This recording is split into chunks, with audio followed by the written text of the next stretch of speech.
Fala aí pessoal, sou Jorge Nicola, bem-vindos a mais um vídeo do canal. Sem perder tempo, pedir para deixar like, se inscrever no canal e ativar as notificações. Preciso te contar agora que o Cruzeiro optou por não incluir Jonathan Jesus no negócio com o Zenit a pedido do Tite. Só para lembrar, Gerson foi comprado do Zenit por 27 milhões de euros, além de 3 milhões de euros em bônus, certo? A operação final do valor fixo que o Cruzeiro terá de desembolsar gira em quase 30 milhões de euros. É que além dos 27 milhões de euros, há mais 2 milhões e 700 mil euros em comissão. Ou seja, vai custar ao Cruzeiro a operação total de 29 milhões e 700 mil euros. O Zenit topava receber 17 milhões de euros, além da cessão em definitivo do Jonathan Jesus. Mas a verdade é que o Tite, desde que chegou ao Cruzeiro, se encantou com o zagueiro, que não conseguiu ser titular na temporada passada, mas sempre foi muito bem avaliado. O Tite entende que o Cruzeiro dificilmente conseguiria repor a saída do Jonathan Jesus, gastando 10 milhões de euros. E a julgar pela idade, 21 anos, e o enorme potencial, o Cruzeiro imagina que possa ser capaz de receber uma cifra, uma proposta maior do que essa de 10 milhões de euros, que teria direito de redução, o desconto na negociação envolvendo o Gerson. Formação do Samuel Venâncio. Gostaria que você usasse o espaço para comentário, para dizer, se você estivesse na pele do Pedro Lourenço, o dono da SAF do Cruzeiro, e o Tite fala para você, não vende o Jonathan Jesus, é melhor você colocar 10 milhões de euros. O que você faria? Eu arriscaria e incluiria o Jonathan Jesus no negócio. Entendo que é um risco muito grande você manter o Jonathan Jesus, que nem é titular no Cruzeiro, imaginando que ele possa valer mais do que 10 milhões de euros. Nicola, na sua opinião, o Cruzeiro precisa contratar pelo menos mais um ponta? Será? O Cruzeiro tem o Arroio, tem o Sinisterra, são dois caras em quem se aposta demais. O Cruzeiro tem o Wanderson, que viveu bons momentos ao longo da temporada passada. Quem mais? Deixa eu só pegar quais os outros jogadores para ponta que o Cruzeiro tem. O Cruzeiro trouxe o Neisser Villarreal, que vai funcionar mais como um atacante de referência do que como um ponta, tá? Aí você tem o Chico da Costa para ser centroavante, o Caio Jorge, aí os meninos, né? O Kenji, o Marquinhos, que não me inspira muita confiança, enfim. Se fosse para trazer, precisava trazer alguém diferente, tipo um Cebolinha, um Luiz Araújo, que fossem caras que viessem para meio que assumir a condição de titular. Para trazer, eu não traria, não.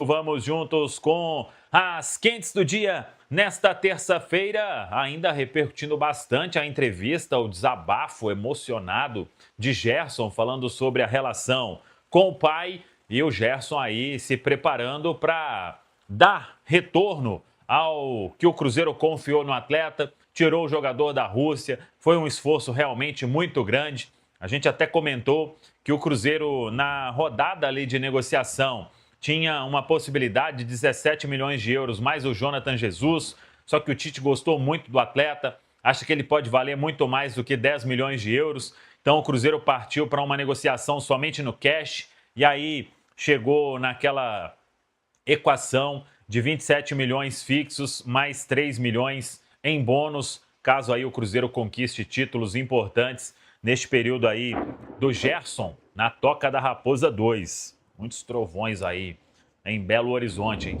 E o Gerson, então, fez um desabafo por causa que muita gente até, aí mais torcedor do Flamengo, né?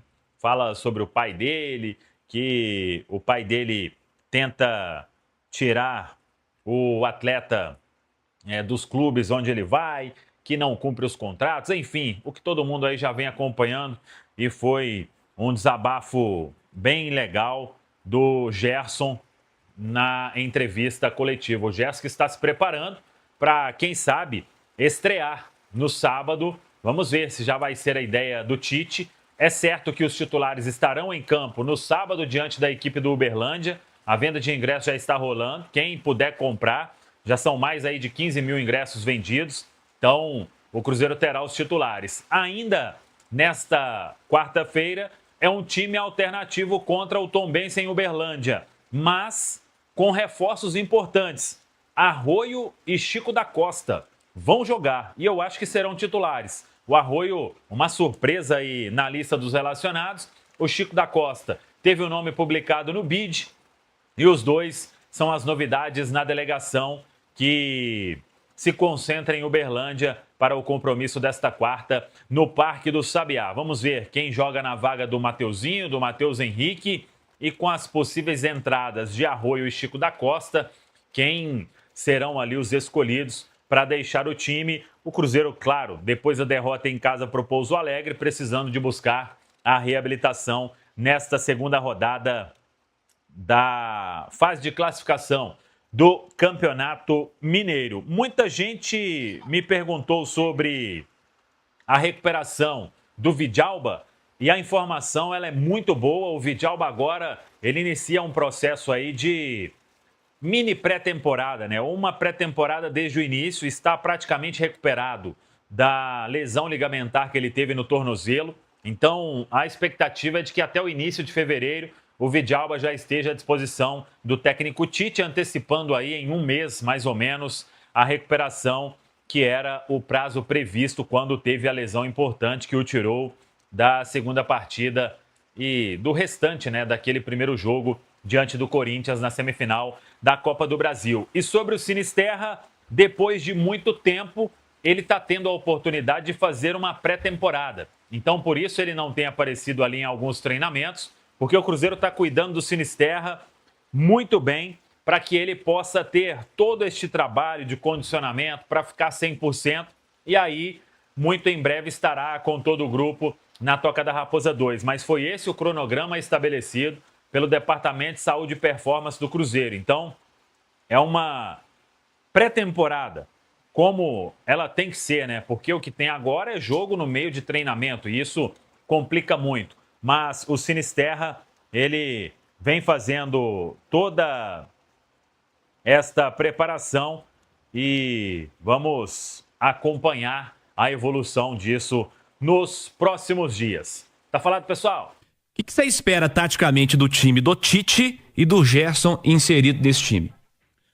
Ô Cirilo, eu acho que o Gerson vai fazer uma função muito parecida com a que ele exerceu até ano passado, né? Não, ano retrasado, né? Naquela final de Copa do Brasil.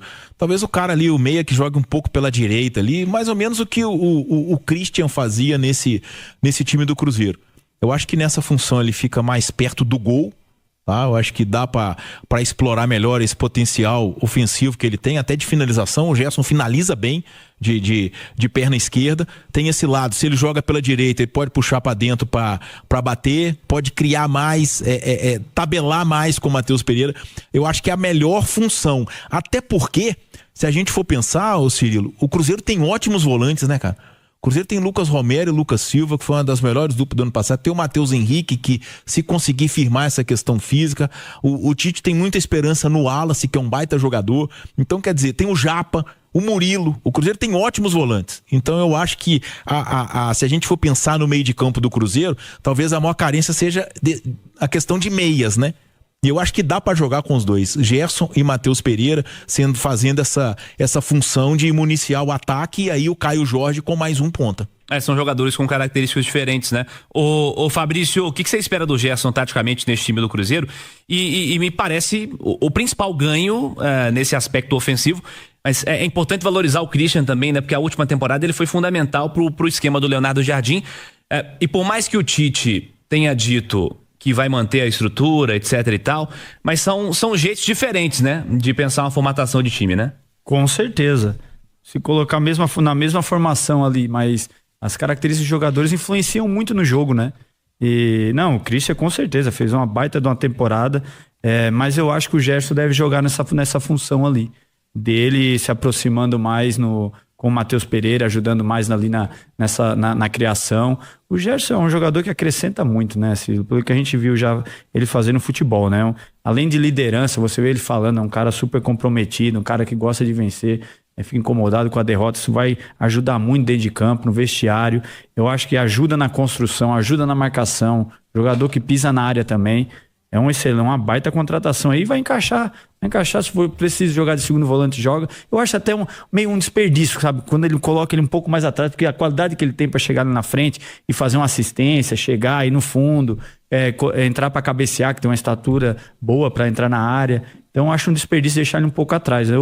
Na minha opinião, ele deveria ser colocado nessa linha ali de 3 ali, juntamente com o Matheus Pereira e o outro ponto. Qualidade. Pode falar, Max. Qualidade pura, né?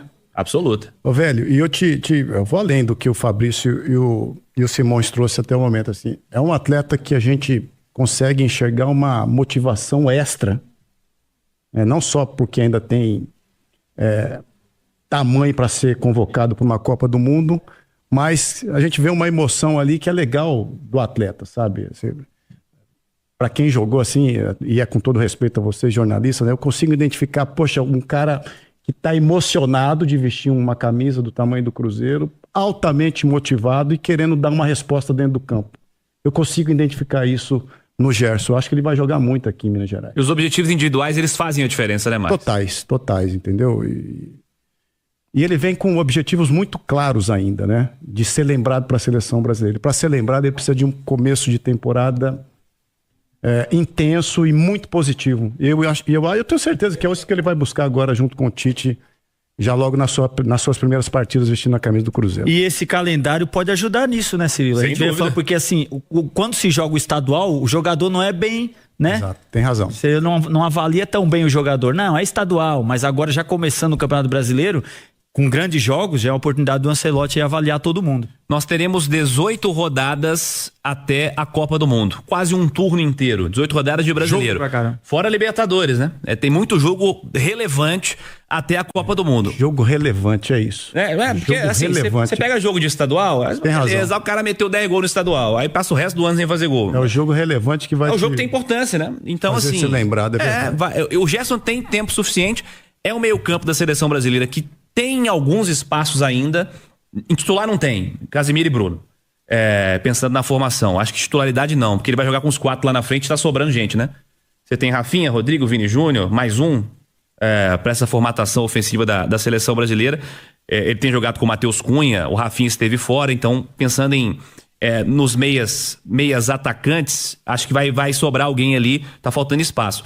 Mas pensando em grupo, em elenco, É isso. há espaço para o Gerson retomar o seu posicionamento.